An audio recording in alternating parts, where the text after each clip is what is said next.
Muito obrigado, Adriano. Alegria de estarmos juntos em mais esse estudo. Hoje vamos encerrar o tema que tratamos nas últimas 2 semanas, a lei de reprodução, em um livro dos Espíritos, capítulo 4, perguntas de 686 a 701. Então, durante essas semanas, nós vamos juntos conversando a respeito da utilização do sexo, a respeito da diversidade de raças que existe no mundo, a respeito da exaustão dos recursos da terra. Estudamos também a respeito do casamento, esse contrato criado pelos homens, que vem única e exclusivamente cuidar da relação de um casal e sua descendência com relação a direitos e deveres. E como nós estudamos na semana passada, em nenhum momento se preocupa se esta reunião é baseada no amor. Então, nós aprendemos que o verdadeiro casamento, o casamento indissolúvel, aquele que Cristo nos ensina no Evangelho de Marcos, o que Deus uniu o homem não separe, é o casamento baseado no amor.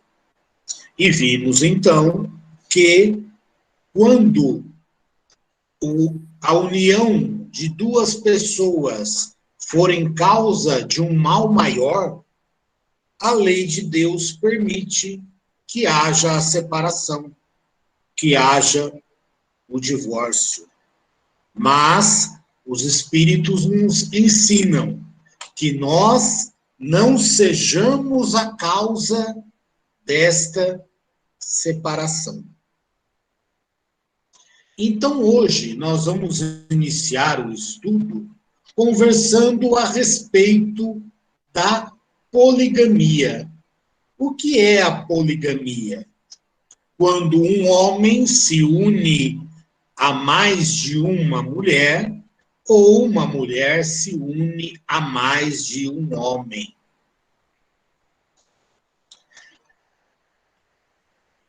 Existe ainda na Terra a poligamia oficializada, sendo uma lei ou um costume.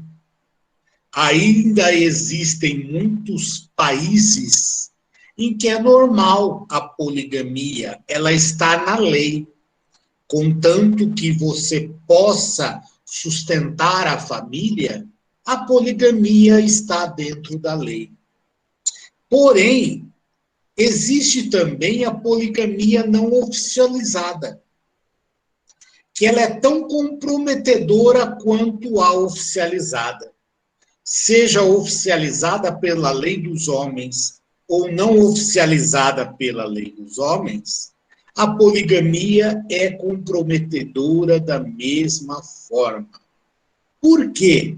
Porque são ligações onde o amor e a afeição não são considerados.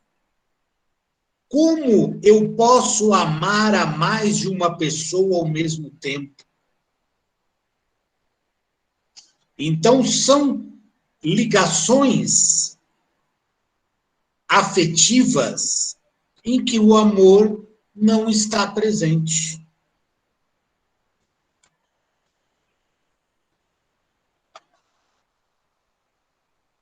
Por essa razão, por não estar baseada no amor,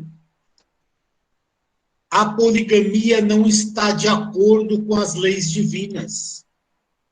Porque para que nasça um novo ser, nós precisamos apenas de 2 células, a masculina e a feminina. E nós estudamos durante essas semanas que a função do sexo em todas as espécies, embora a espécie humana seja a única que pode agir com a sua vontade sobre o sexo, a função do sexo, conforme foi criado por Deus Pai, é para a reprodução, para que nós possamos permitir que os espíritos tenham oportunidade de reencarnar na Terra. Porque para reencarnar, um espírito precisa de um corpo físico. E para que este corpo físico seja criado, é necessário 2 células. Seja poligamia masculina ou feminina, se tivesse de acordo com as leis de Deus, não haveria uma igualdade numérica entre os sexos. E isso nós podemos verificar. A quantidade de homens e mulheres no mundo estão proporcionais, elas são proporcionais.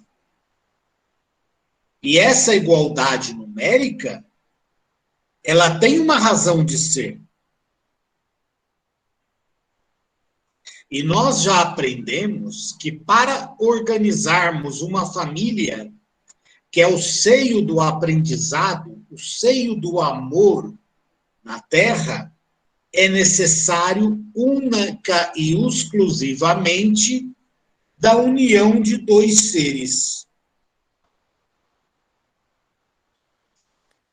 O costume da poligamia, ele vai desaparecendo com o aperfeiçoamento social.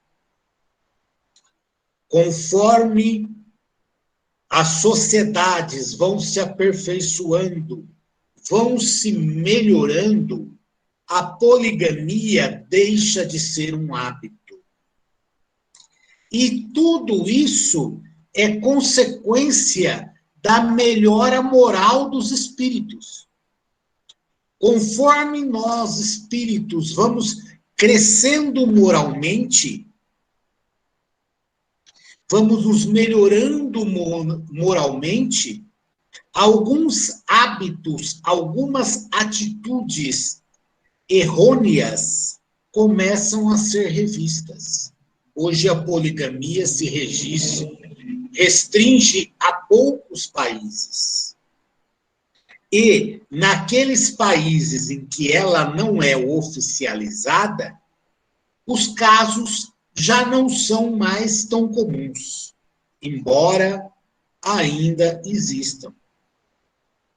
Então, para encerrar o assunto poligamia, a união abençoada por Deus é aquela que vai formar uma família. E a poligamia, ela é, em muitas vezes, um abuso do nosso poder sexual, um abuso da nossa vontade, e que um dia nós teremos que prestar contas pelo uso indevido do nosso sexo.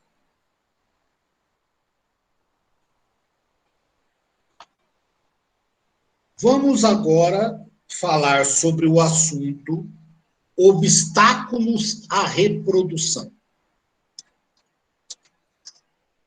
Nos seres mais simples da natureza, a reprodução é instintiva. Somente ocorre o sexo na época do acasalamento. Então, por instinto, o macho procura a fêmea e vice-versa no momento em que deve acontecer o acasalamento. Já na espécie humana, a espécie humana quer se utilizar do sexo pelo prazer. principalmente sem o inconveniente da gravidez.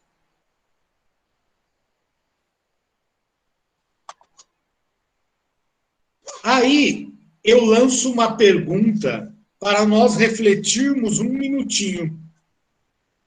Mas desde quando a gravidez é o inconveniente de uma coisa para o qual o organismo foi preparado?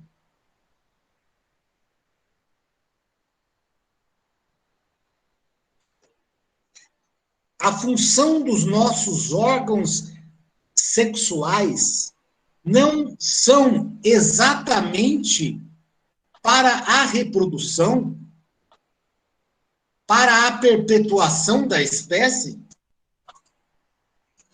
Então, onde está o inconveniente?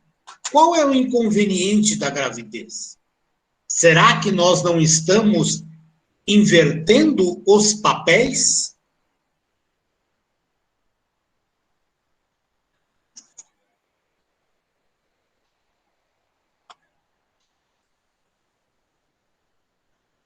Na espécie humana, a única espécie em que a reprodução pode ser planejada e realizada.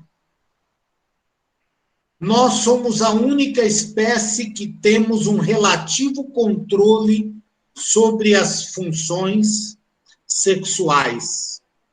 E a única espécie que se utiliza do sexo como fonte de prazer. Vejam bem, nas outras espécies, quando o instinto diz é agora, agora é o momento da reprodução, não há o que fazer.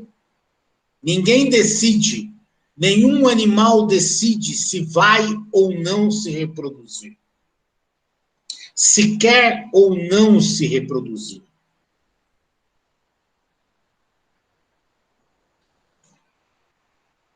Utilizar-se do sexo para o prazer, como fonte do prazer,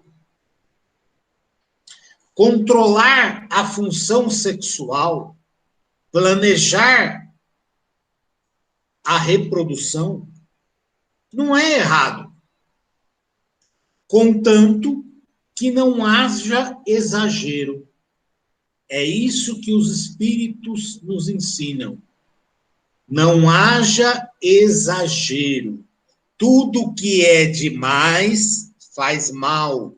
Tudo que é demais prejudica.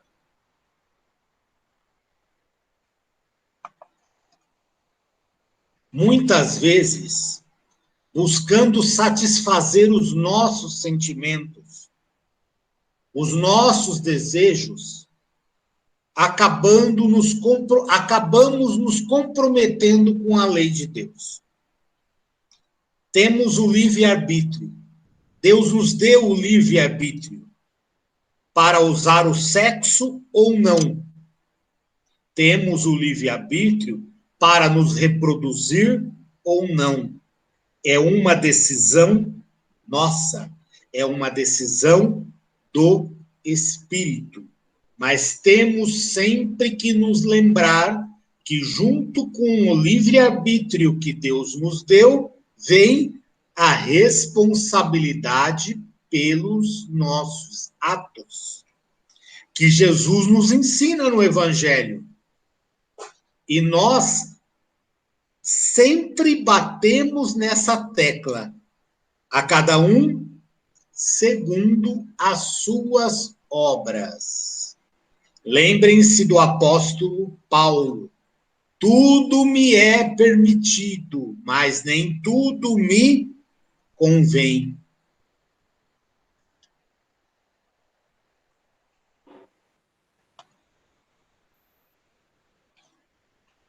Nessa liberdade sobre os nossos atos sexuais que nós recebemos de Deus, apenas é importante que nós respeitemos a natureza do nosso corpo e não nos comprometamos moralmente para existências futuras.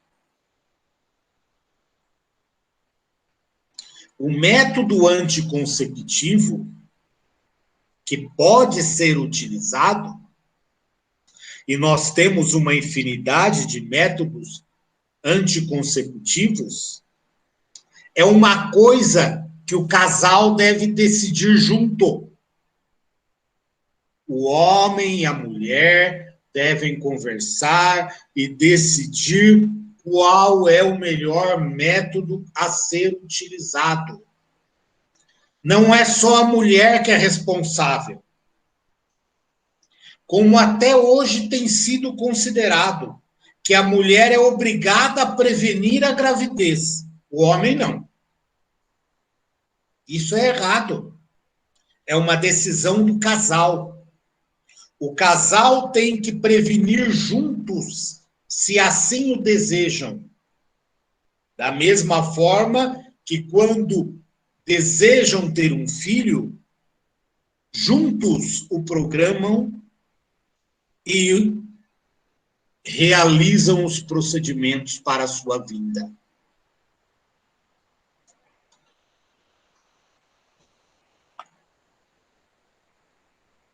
Repetindo, gravidez é responsabilidade do casal. Se a mulher fica grávida, não é culpa dela. E o método anticonceptivo também é responsabilidade do casal. E que o casal junto escolha aquilo que é mais condizente com sua realidade. E que não agrida tanto o organismo de ambas as partes. Temos que lembrar também disso. Alguns métodos anticonceptivos fazem mal ao corpo, fazem mal ao organismo. E nós já estudamos em aulas anteriores que nós não temos o direito de destruir o corpo que Deus nos deu para a encarnação. Porque o corpo não é nosso, ele é emprestado por Deus para nós passarmos por essa encarnação. Então, nós não temos o direito de destruí-lo. E muitas vezes, dependendo do método anticoncepcional escolhido, este método pode danificar o organismo, trazendo doenças. Lembrando que os espíritos nos ensinam que o maior erro que o espírito pode cometer, o maior pecado que o espírito pode cometer é o suicídio, quando ele destrói o corpo que ele recebeu para a encarnação. E vamos lembrar que suicídio não é apenas tirar a vida. Quem assistiu ao filme ou leu o livro Nosso Lar, André Luiz, ele não tirou a sua vida como um suicida tira. Ele não deu um tiro na cabeça, não se atirou de um penhasco ou coisa parecida. Mas quando ele estava no umbral, os outros espíritos o chamavam, o acusavam de suicida. Por quê? Porque quando encarnado, ele teve várias atitudes que fizeram com que surgisse a doença pela qual ele veio a falecer. Então, nós não nos suicidamos apenas tirando a vida de uma forma abrupta. Nós nos suicidamos, muitas vezes, com atitudes que venham a estragar o nosso corpo, a fazer com que o nosso corpo tenha menos tempo de vida do que foi programado. Vamos pensar num carro, o motor de um carro. Se eu colocar um combustível de má qualidade, o motor vai funcionar por menos tempo do que ele funcionaria com um combustível de boa qualidade. Então, é a mesma coisa. Se nós judiarmos do nosso corpo, ele não vai durar pelo período que foi programado para que ele durasse na nossa encarnação. E nós acabamos desencarnando antes do tempo, porque nós prejudicamos o nosso organismo. Então, retornando ao assunto, cuidado com métodos anticonceptivos que possam trazer agressões ao organismo de ambas as partes. Agora, os espíritos nos ensinam que qualquer método anticonceptivo é melhor do que o aborto. É melhor evitar a gravidez do que cometer o aborto. Quando a concepção ocorre, no momento da concepção, o espírito já está ligado ao embrião. Qualquer decisão tomada pelos pais a partir do momento da concepção não tem nada a ver com reprodução. Nós já estamos falando de assassinato, porque vamos tirar uma vida. E veja como o ser humano ainda está moralmente atrasado. Nós brigamos porque alguém abandona ou tira a vida de animais. Mas muitas vezes não nos importamos quando alguém realiza o aborto. Segundo os espíritos nos ensinam, perante as leis de Deus, o aborto é assassinato, porque estamos tirando uma vida. No momento da concepção, o espírito que vai encarnar naquele corpo já está ligado ao embrião. Então, é sim uma vida.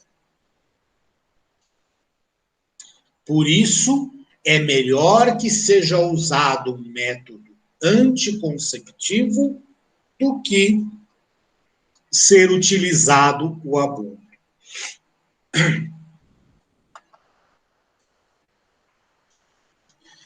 André Luiz, no livro Evolução em Dois Mundos, um livro bastante interessante que eu recomendo quem desejar o ler, ensina que em todas as situações em que a mulher é levada a cometer erros com relação ao seu organismo, ou na situação de aborto, e que nisso pesar a irresponsabilidade do seu companheiro diante das leis divinas, os dois são responsáveis.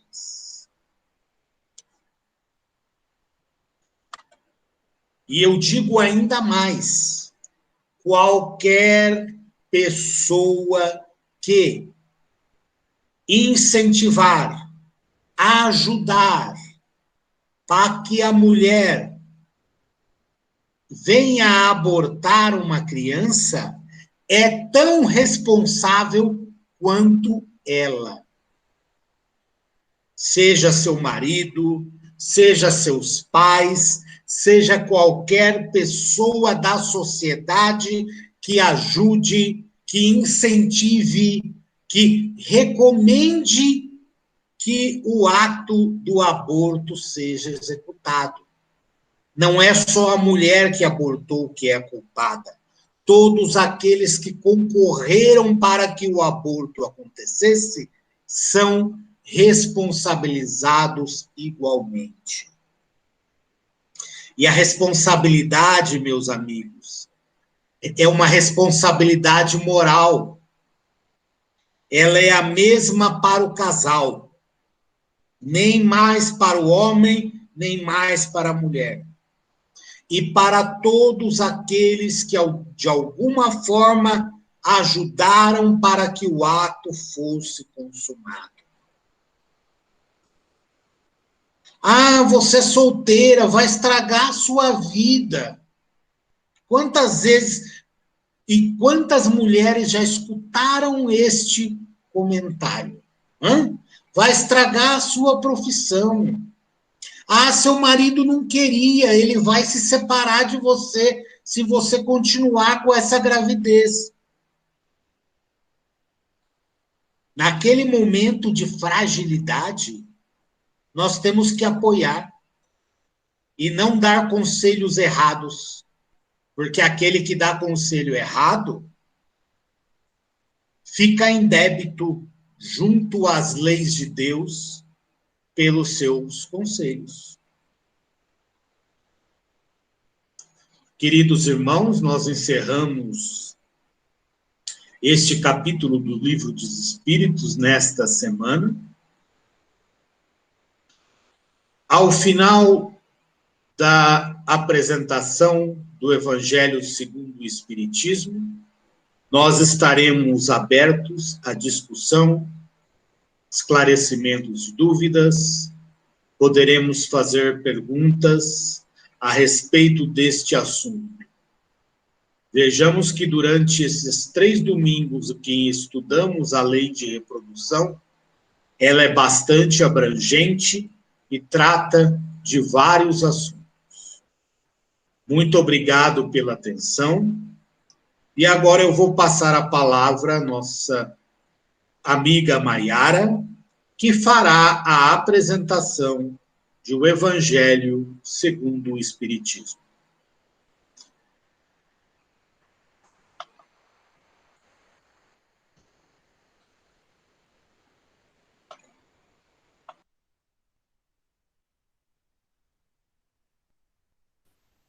Boa noite a todos. Sejam bem-vindos a mais um encontro do Grupo Espírito Jesus de Nazaré. E hoje nós damos continuidade ao nosso estudo do Evangelho segundo o Espiritismo. Hoje nós vamos falar do capítulo 27, que é o Pedi e Obtereis. Então, eu vou construir esse capítulo, né, da gente ir estruturando de perguntas, e nós refletiremos sobre o texto através dessas perguntas. Esse capítulo, ele basicamente vai nos orientar, nos lembrar, nos trazer mais conteúdo em relação à questão da prece. Nesse primeiro momento, nós vamos falar dessa questão da prece. Eu gostaria de que nós fizéssemos uma reflexão mais técnica, visto que a doutrina espírita também é uma ciência e preza muito pelo embasamento de preceitos divinos. Então, hoje nós vamos descobrir esses pontos técnicos da prece. E aí, no próximo encontro, nós vamos ampliar essa discussão para os pontos mais filosóficos e reflexivos. Muito bem. Então, vamos à primeira pergunta. O que é prece? Todos nós, a partir do primeiro momento em que nós estamos encarnados, como quando nós somos bebês, a maioria das famílias já nos incute a prece, já nos ensina a fazer as primeiras preces, nos ensinam a rezar ao dormir. Então, isso caminha ao longo da nossa vida, mas nem sempre nós refletimos sobre o que é isso. Nós realmente sabemos para quê, por quê e o que nós vamos obter com isso. Então, essa reflexão, ela vai nos dar um cabedal imenso de recursos, do qual a prece sustenta. Então, a primeira pergunta, o que é a prece? O Evangelho segundo o Espiritismo nos diz, né, que a prece é uma invocação, mediante o qual o homem entra, pelo pensamento, em comunicação com o ser a quem se dirige. Ok. Já o livro dos Espíritos, ele é mais específico.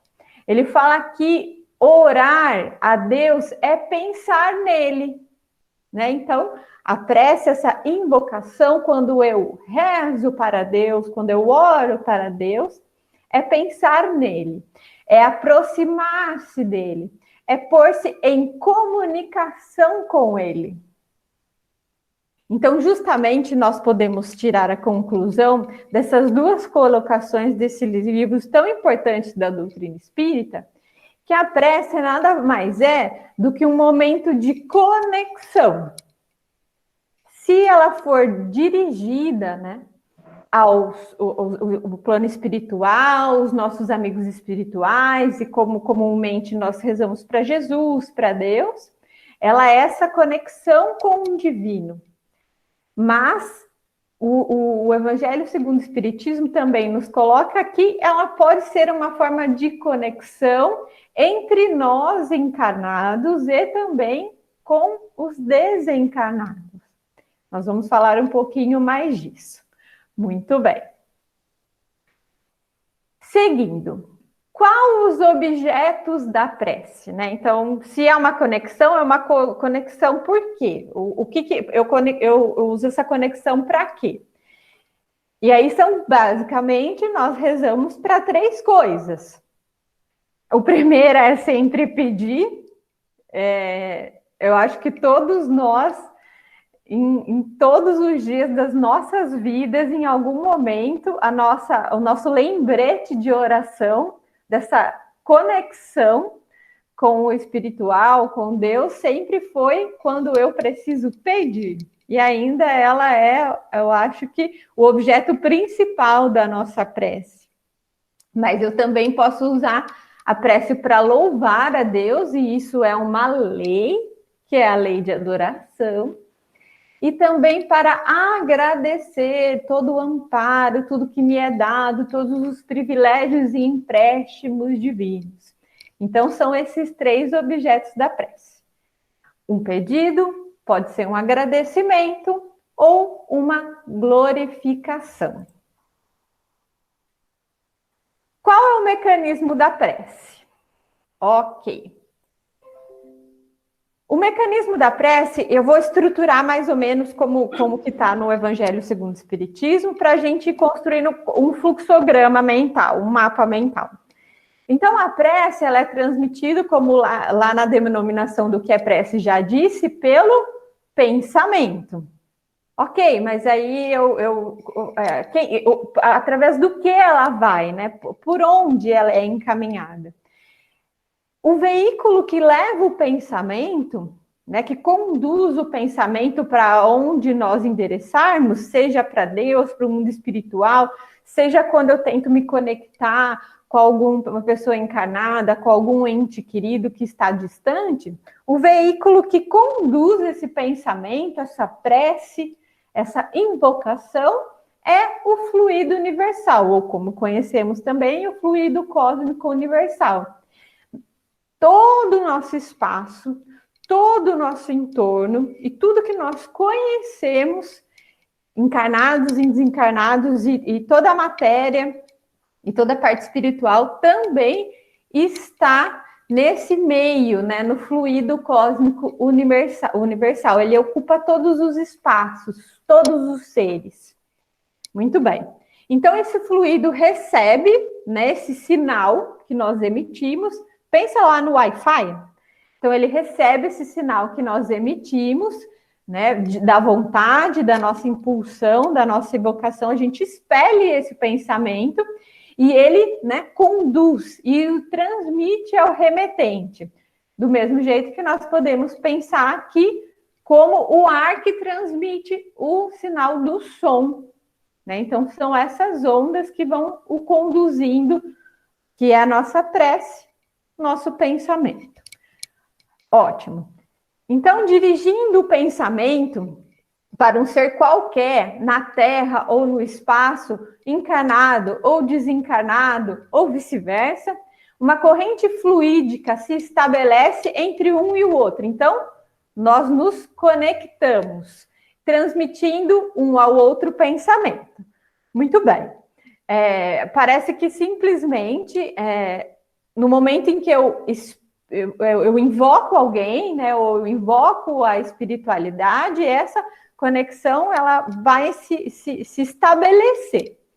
Mas, pensando do ponto de vista dos nossos amigos espirituais, dos nossos espíritos protetores, de Deus, realmente nós vamos encontrar uma conexão e ela vai se estabelecer.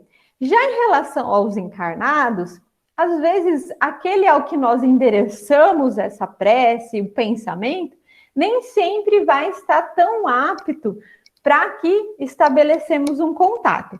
Justamente porque nós ainda encarnados não somos tão evoluídos do ponto de vista da concentração do pensamento, de como usá-lo, de estabelecer essas conexões de forma mais importante. Então, pode ser que eu tente me conectar, só que eu não consiga. O outro não perceba essa minha tentativa. Nós vemos em N vezes da literatura espírita de apoio que, à medida que os espíritos estão, né, no mundo espiritual e que eles passam a evoluir um pouquinho mais, eles já conseguem aprender a conversar somente pela mente, sem precisar da articulação da voz, da articulação do som. Então, isso se estabelece de forma até simples, né? Quantas vezes nós vemos nos livros do André Luiz que depois de um tempo ele aprendeu a se conectar pelo pensamento e conversar só pelo pensamento, inclusive até volitar. Então, isso não é tão complexo quanto nós imaginamos, nós vamos chegar lá também, mas ainda no momento que nós estamos encarnados, né, no momento que o nosso orbe passa, no nosso estágio evolutivo, isso ainda não é possível. Ok. Então, vamos seguir para a próxima pergunta. Por que devemos rezar? Aí vocês vão dizer assim, nossa, mas que pergunta é essa? Que esquisito. Né? Não é possível que a gente vai perguntar por que rezar. E é importante, a reflexão ela é de extrema importância. Tem muitas pessoas que contestam essa necessidade da prece, ou não entendem que existem necessidade. Pensam que daquelas qualidades divinas, né, da onisciência, onipresença e tudo mais, que Deus sabe de todas as nossas necessidades, de sabe tudo que se passa no meu dia, que sabe de tudo que eu realmente estou sentindo na minha vida, com os meus sentimentos, as minhas emoções. E eles acrescentam que Deus instituiu as suas leis e que Deus não vai modificar elas. Nem vai mudar os seus desígnios. E realmente, há leis naturais e imutáveis? Sem dúvida, nós conhecemos várias e as estudamos sempre.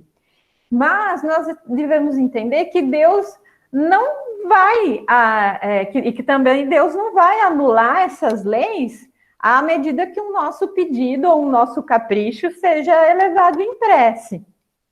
Aí, outro ponto. Nossa, então, se Deus não vai mudar nada, qual é a necessidade de eu rezar? Se ele já sabe tudo, se ele já está em conexão comigo, mas ele não vai mudar nada, então tudo é fatalidade, né? Tudo já está pré-escrito, eu não preciso rezar, as coisas vão acontecer sem qualquer alteração. Mas realmente, daí acreditar que Deus realmente tenha deixado que nós vivêssemos ao léu, que todas as questões da nossa vida e a nossa passagem pela essa terra esteja fadada a qualquer fatalidade.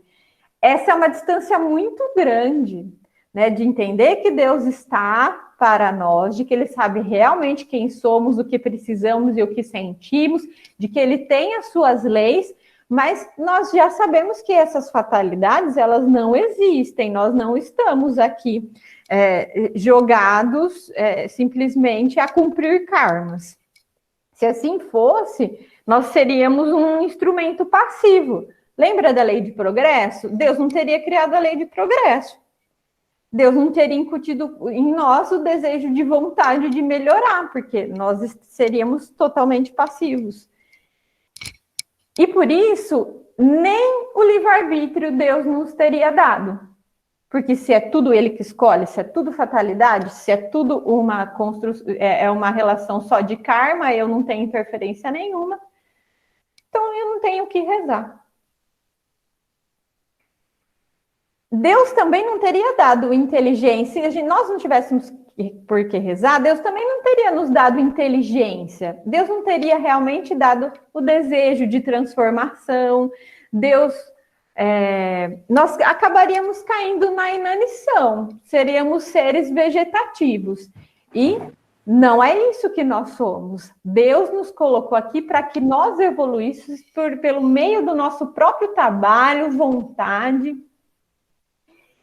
E por isso, essa questão de que nós não devemos rezar, justamente por todos esses pontos que nós colocamos, ela cai por terra. Vou trazer 2 pontos de reflexão para a gente trazer a importância dessa questão, por que nós devemos rezar.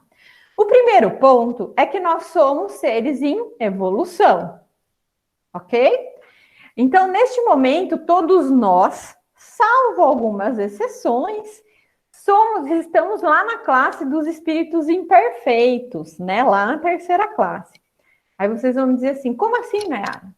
Sou tanto tempo, eu sou espírita, faço bem todos os dias da minha vida, eu faço o melhor que eu posso, mas ainda somos imperfeitos. Se você tem, em algum momento da sua jornada, sentimento de raiva, de ciúmes, de tristeza, de desânimo, de descrença, se em algum momento eu tento interferir nas escolhas do meu irmão, se em algum momento eu julgo o meu irmão, então você é um espírito de 3ª classe. Nós somos um espírito de 3ª classe, somos imperfeitos. Então, ok. Justamente por isso é que a conexão de Deus conosco, ela está aí. Né? Deus está online para a gente o tempo todo. Porém, nem sempre nós estamos online para Deus. Pensa lá no WhatsApp, vamos usar ele como uma analogia para nós pensarmos a importância de rezar. Então vamos lá, Deus sempre está olhando para a gente, Ele é onipresente, onisciente. Porém, e nós? Se eu sou um espírito perfeito, eu consigo essa conexão com tanta facilidade? É só eu rezar mesmo? O Espírito Emmanuel, no livro Pensamento e Vida, ele fala o seguinte, todos vivemos num regime de comunhão, segundo os princípios de afinidade. Sabemos isso? Sabemos. Se nós temos pensamentos depressivos, tristes, agressivos, nós vamos nos conectar com irmãos encarnados que têm o mesmo pensamento, inclusive irmãos encarnados. Então, a conexão é por afinidade.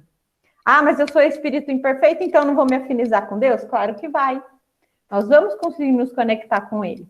E aí ele continua. Assim, estamos cercados por espíritos que comungam pensamentos semelhantes aos nossos e vibram plena sintonia conosco.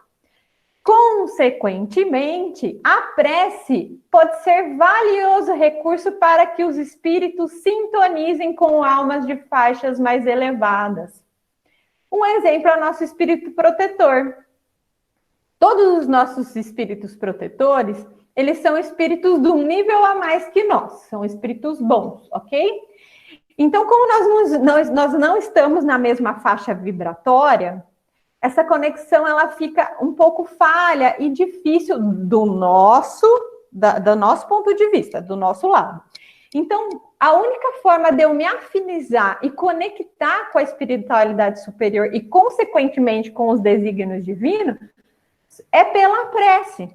Porque aí eu elevo meu pensamento, elevo minha vibração, consigo entrar na faixa dos meus espíritos protetores, dos bons espíritos, e eu consigo a conexão. Aí eu fico online para Deus e para a espiritualidade amiga.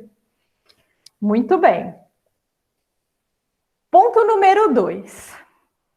A questão do livre-arbítrio. Como nós já comentamos, Deus nos criou para que nós caminhássemos e trabalhássemos na nossa própria evolução, na construção do nosso ser moral. Ok?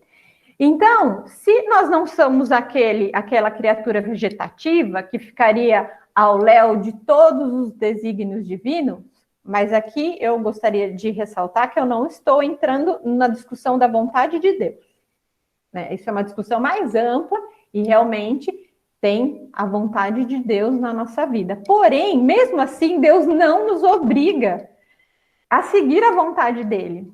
Olha só, Deus é tão infinito, é tão maravilhoso, que nem obrigar as criaturas a seguir os seus desígnios, ele obriga. Então, o homem se acha na posição que, quando nós rezamos, a gente solicita os bons conselhos, mas quem tem que pôr em prática somos nós. Então, eu fiquei online, eu recebi bons conselhos, mas ainda quem escolhe, quem tem o livre-arbítrio de escolher se vai fazer ou não, sou eu. O Deus continua me conservando na liberdade de seguir ou não esses conselhos. Quer Deus que seja assim, para que nós tenhamos responsabilidade, como eu já falei, e mérito evolutivo na nossa construção de ser. E terminando assim, se nós formos ver em muitos relatos da doutrina espírita, do mundo espiritual, em nenhum momento Deus nos obriga a nada. Até no plano espiritual, quantas vezes os espíritos que são os que aconselham, os que são os que estão à frente de N missões, que recebem nós desencarnados, que precisamos de aprendizado, quantas vezes eles nos mostram as possibilidades? Olha, se você seguir esse caminho é essa consequência, se você seguir esse caminho é essa consequência, mas quem decide é você. Em nenhum momento, olha, eu realmente tenho a segurança de dizer que em nenhum momento da literatura espírita eu ainda li que os espíritos chegassem para quem estivesse num processo de aprendizado, os espíritos superiores, é claro, e impusesse um caminho. Olha, é esse caminho, é desse jeito, é assim que Deus quer, e você não tem nenhuma escolha, agora, então a gente nem pergunta mais nada para você. É todo um processo de construção, de aconselhamento, até que nós tomemos a decisão. É gentileza pura. Então, esses são os 2 pontos do qual existem muito mais, né? Que nós realmente precisamos rezar. Um é para a gente ficar online com Deus, né? E o outro é para que nós realmente, a partir daí, tenhamos melhores se assim o quisermos. Então, apesar de Deus estar sempre de olho em nós, nós temos o livre-arbítrio que nos faz escolher o caminho dele, o caminho que ele nos sugere, alinharmos a vontade com o dele. E quando nós rezamos, essa conexão fica intensa e nós conseguimos conjugar a nossa vontade com a vontade do Pai. Aliás, ao contrário, né? A vontade do Pai com a nossa. Muito bem. Vamos para a próxima pergunta. Existe uma fórmula para a prece? Existe um jeito certo de rezar? Existe uma forma mais eficaz? Existe uma fórmula mais bacana? Existe um jeito que Deus e os Espíritos vão me ouvir melhor? No Evangelho segundo o Espiritismo, ele traz algumas dicas que são muito bacanas. Então, ele fala que, primeiro, a prece não é um movimento mecânico só dos lábios. E nem disco de fácil repetição no aparelho da mente. É vibração, é energia, é poder. Então, eu posso escolher qualquer oração que eu vi num livro, as orações que nós já conhecemos, que todos nós conhecemos, Ave Maria, o Pai Nosso, a oração de São Francisco, todas elas. Se eu só refletir ela com os lábios, só com a fala, e ela não me tocar internamente, ela não vai ter nenhum efeito. Então, a prece não é mecânica, ela tem que vir de dentro. E aí eles falam o seguinte: quando quiserdes orar, entrai em vosso quarto, fecha a porta, orai ao vosso Pai em secreto, e o vosso Pai que vê o que se passa em secreto. Muito bem. Nós pensamos direto, quando nós lemos essa frase, como se a gente tivesse que entrar no nosso quarto físico, né? Na nossa casa física, num ambiente físico. E, na verdade, nós podemos trazer a reflexão que quando o Pai pede para que nós entremos no nosso quarto, é o nosso quarto interior. É a nossa mente, que nós elevemos o nosso coração e os nossos pensamentos e nos concentremos dentro de nós. Do nosso quarto íntimo, não do nosso quarto físico. Muito bem. Outro ponto que eles nos trazem. Quando vos aprestardes a orar, se tiverdes qualquer coisa contra alguém, perdoai-lhe, a fim de que Deus, que está no céu, também vos perdoe os vossos pecados. Normalmente, na maioria das vezes, nós lembramos de orar quando nós precisamos de algo, quando nós temos dificuldades, atribulações. E aí nós queremos o quê? Que Deus tenha piedade de nós, estenda a sua misericórdia e nos ajude. Só que quando nós temos que ter a mesma coisa com o próximo, isso não acontece. E aí é lógico que a nossa oração não vai conseguir ser tão potente, porque os meus sentimentos, eles não estão elevados, eles não estão purificados. Quando eu olho para o meu irmão, eu olho diferente para ele do que eu queria que Deus me olhasse. Então, antes de eu pedir algo para Deus, essa misericórdia que eu quero de Deus, eu estou estendendo para o meu próximo? Eu estou fazendo a minha parte? Eu estou fazendo o que Ele me pediu, que é amar o próximo como eu mesmo? Outro ponto de reflexão quando a gente for orar. Primeiro, eu preciso perdoar meu irmão. Ok. Ah lá. Não afeteis em orar muito, pois não é pela multiplicidade das palavras que sereis escutados, mas pela sinceridade delas. Portanto, não adianta eu me colocar num processo de troca com Deus e com a espiritualidade superior e falar: pessoal, é o seguinte, eu vou rezar um mês. Ou depois que vocês me atenderem, eu rezo um ano todos os dias, 50 Pai Nossos. Não faz a menor diferença. Basta uma oração, um pensamento elevado, sincero de coração, que ele já vai ter grandes efeitos. Já vai alcançar os espíritos, nós já vamos conseguir nos conectar de forma eficiente. E aí eles finalizam, né, dizendo: orai, enfim, com humildade. Examinai os vossos defeitos, não as vossas qualidades. Então, toda vez que eu orar, em vez de, Pai, eu estou sendo uma boa pessoa, eu estou fazendo tudo que o Senhor coloca lá nas leis, estou sendo uma pessoa maravilhosa, em vez de eu olhar o que eu já consegui, que não é nada mais que a minha obrigação, eu tenho que olhar o que eu ainda preciso depurar. E me contradizer do meu irmão. Então, sempre quando eu elevar o meu pensamento, eu tenho que entender que a minha caminhada é muito longa e que o Pai nos atende sob sua misericórdia. Mas se fosse pelos nossos feitos mesmo, será que ele nos atenderia? Será que ele ainda realmente teria que olhar para a nossa oração? Muito bem. E aí, o Espiritismo nos orienta a simplificar. Né? Ele já disse que não é número, ele já disse que eu não preciso falar com vós, ele não disse que eu preciso da oração mais bonita, ele diz que eu preciso que seja do coração.